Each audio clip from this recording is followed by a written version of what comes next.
Good morning, everyone. I want to thank you for the opportunity given to me for this presentation. I want to thank the college provost, the deputy provost, and the school management, as well as my dean, my HOD, for being hospitable, accommodating since I started my sabbatical in your noble institution, and this great privilege of again making this presentation as a keynote address presenter in this seventh annual biannual national conference of the School of Science, Federal College of Education.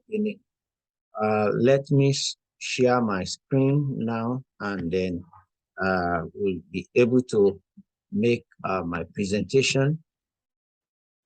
Let me begin from,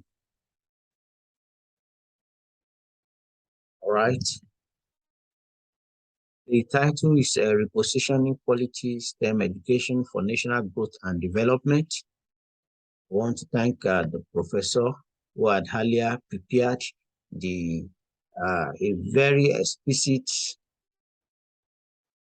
presentation on the lead paper presentation the other time. And this as just the tip of the iceberg. Look at technology yesterday, today, and you can guess where technology is going tomorrow.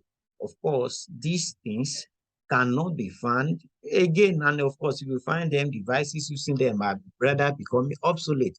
And this was that stage and yesterday. And today, Internet of a thing, and see the way technology is advancing and technology is improving. So we have this, and this is growing as geometrically, and this is increasing. But of course, that has to be the impact of STEM education. And this we will see what we will discuss as we proceed. Look at this graphic very closely. Here we have education as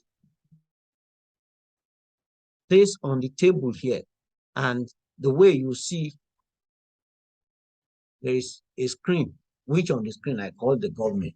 Who are those ones navigating or manipulating the screen? They are our leaders. And now education, which is placed on the table, we are talking about repositioning STEM education for national growth and development in Nigeria.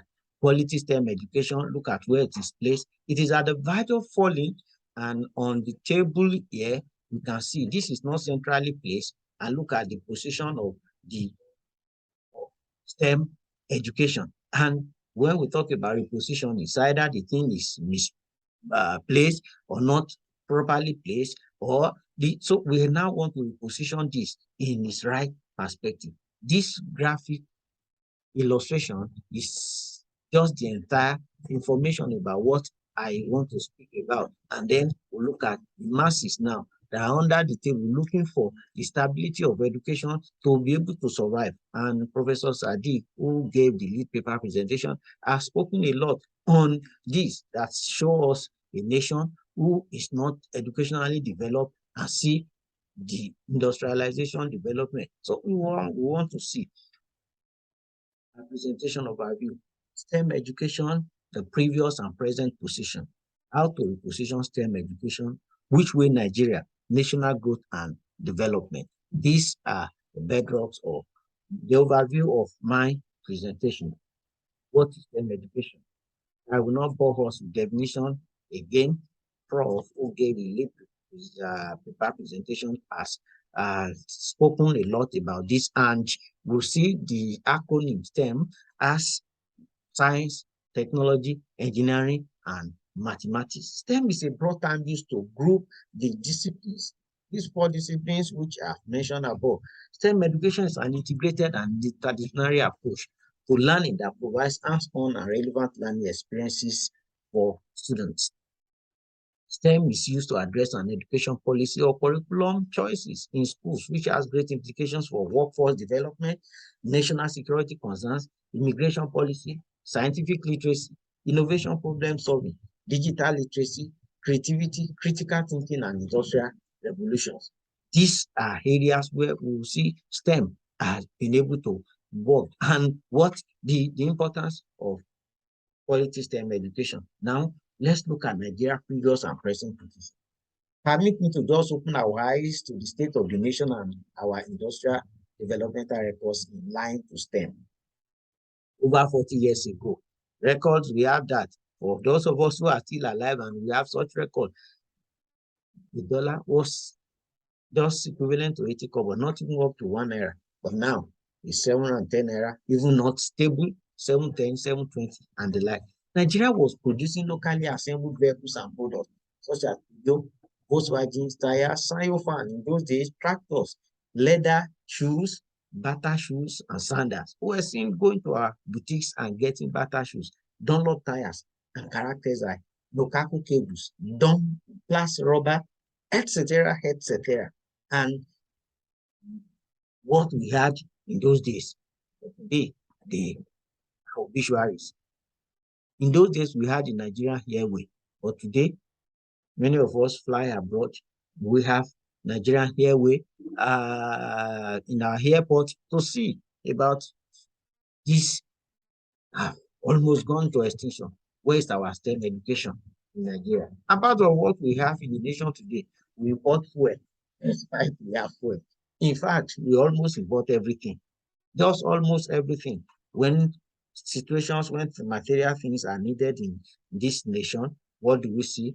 Our people will we have to go and build the such things are built in Aba, in Okene, in Abuja, but they have to inscribe made in UK, made in Canada, made in USA, so as to make it marketable in our global market or even in Nigerian market. And we're supposed not to be. We should be able to cherish and celebrate what we have.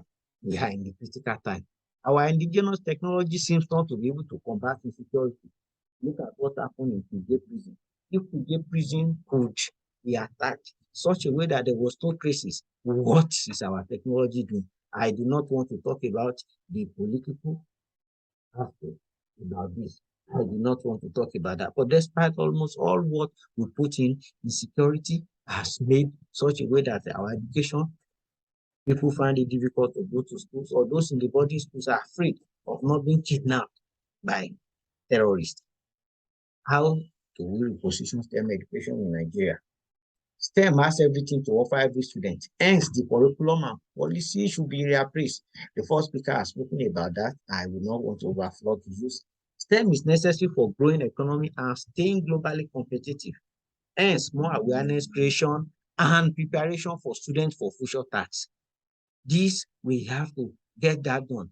I just jokingly want to present this. We learned of some group of professors who wanted to travel from Nigeria to another country, and the pilot, when they were boarding and said, okay, yes, relax, we want to travel. This is flight so and so, moving from Nigeria to so place, and while mentioning that it's we interest you that one of your students designed and built this aircraft. So please relax and enjoy your flight. Shortly after the announcement, so group of professors disembarking from the flight, and only one professor left. The cabin crew approached the professor. Bro, what is the problem?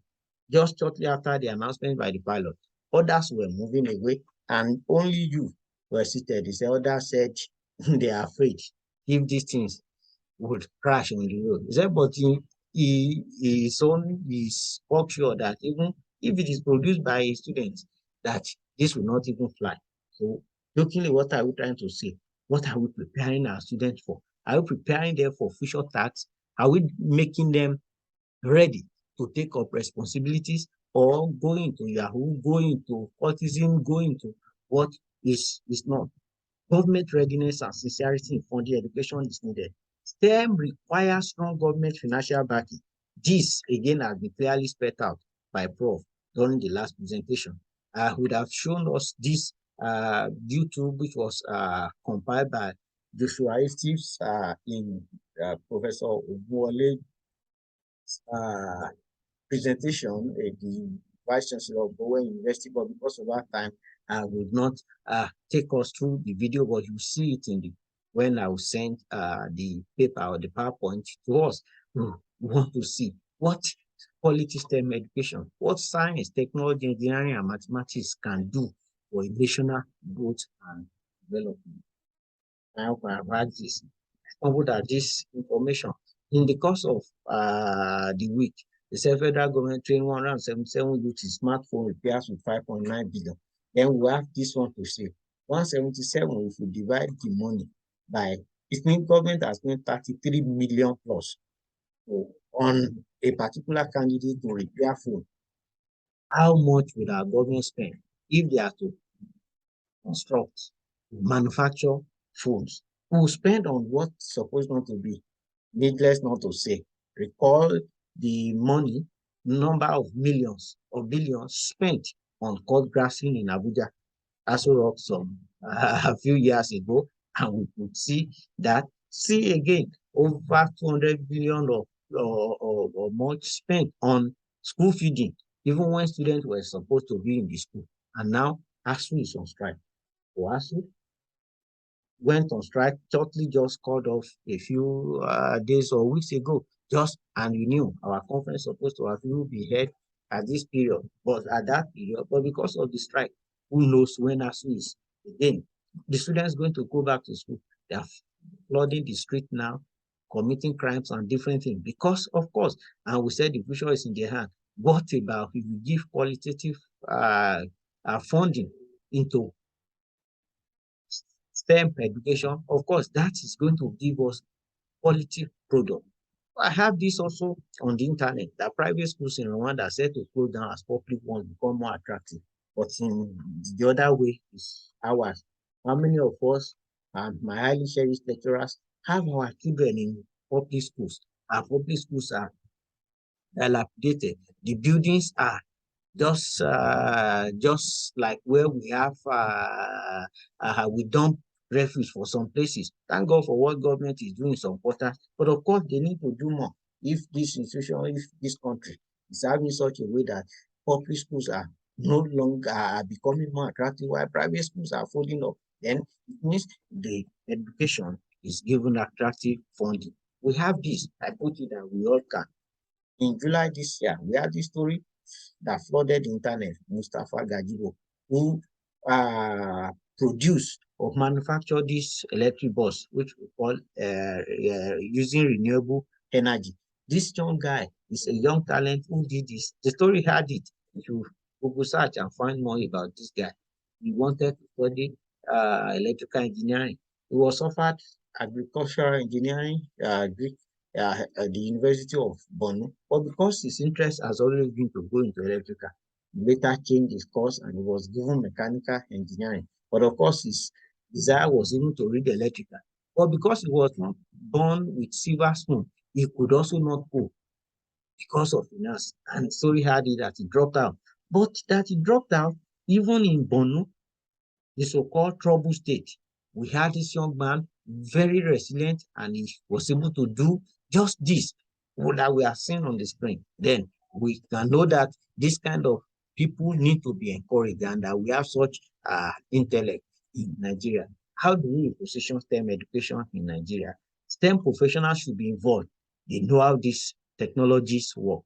Recruitment, training, and commensurate reimbursement of qualified STEM teachers. This had also been taken by previous speaker, and that we need. Curbing corruption in the educational system and government at all levels. I have mentioned it. Spend in the right direction. Spend meaningfully. Then we're able to, and if we curb education at all levels, then we'll be able to know that this will have a good product. Educational budget versus insecurity. I have this which is called out from the office of the Accountant General for the budget office. You have that record. I look at education, and in 2022, what was spent for defense 7.0, and then the police affairs 3.4. If you add on security together, it's above 10%, while education is 5.3. Why? Because now everywhere is insecure. In 2015, for Army, 150 billion, for Navy, 75 billion, for Air Force, 77 billion. Now, as the year increases, we are going back, the thing increases astronomically in the year. because of level of insecurity, Army is allocated 579 billion in 2022, 148 billion given to Navy, 180 billion given to Air Force. Match this together, far higher than what we give to education. Now the classroom is not safe. Even the higher the budget is becoming, can you see that even insecurity is becoming, the schools are becoming insecure, that students cannot sit in the school comfortably because of kidnapping, because of different things happening. And it seems our technology cannot solve. And if we are budgeting so much on this for security, we see that those responsible for such are able to do. And if we invest in education, of course, if we say education is expensive, let us try ignorance, as earlier as said by the earlier speaker, which way Nigeria, national growth and development. Let's tap our local and indigenous technology, just like that young guy, Mustafa Gajibo. The nation should build more manpower rather than losing manpower to the Western world. Yes, record had it in this year that UK licensed over 220 Nigerians who are medical doctors. Yes, they left Nigeria because they had better environment or suitable environment, work, payment, and things like that. Even in the news this morning, some universities report that we have some of the lecturers now trying to see greener pastures, leaving because of the state of ASU. We must build manpower rather than losing manpower. And that is brain drain. Right peg should be put in the right post. A lawyer should not be made minister for education. A medical doctor should not be put as a minister for technology or for power and steel. Of course, then that means that is the obituary of that ministry. If a medical doctor is put in that perspective, because his own perspective, his own thinking will be thinking physiologically, psychologically, medically, and so on and so forth. But putting such and that is not going to work. Curriculum must inculcate innovation and creativity, just like that boy who did. The curriculum must not just be a curriculum that will be la cram, la pour, la forget. It must be what they would that will inculcate innovation and creativity. Then universities, colleges of education, and research institutes to develop and improve on research skills to produce quality outputs. Yes, for our researches to be of high quality. Yes, we have to improve on this. And of course, doing this on, of course, require funding. And this is part of what ASU again is advocating for. Food for thought, as I will drop, I would end this presentation. Don't sleep when others are really fast awake technologically. You are still depending on the Mugo Park in old era of scientific development, or you are waiting on such period of your development of your preparation of your lecture note of your research, and you are still depending on that old nation of scientific research or what have you. Depend, we have the internet of the thing today. You have to move. Check why others are moving. STEM is not static. So when others are really fast away, please do not sleep. Thank you for your kind attention. Thank you, thank you, thank you. I must appreciate you very sincerely for this great privilege given to me. Thank you. I appreciate you. Thanks for listening. God bless you all.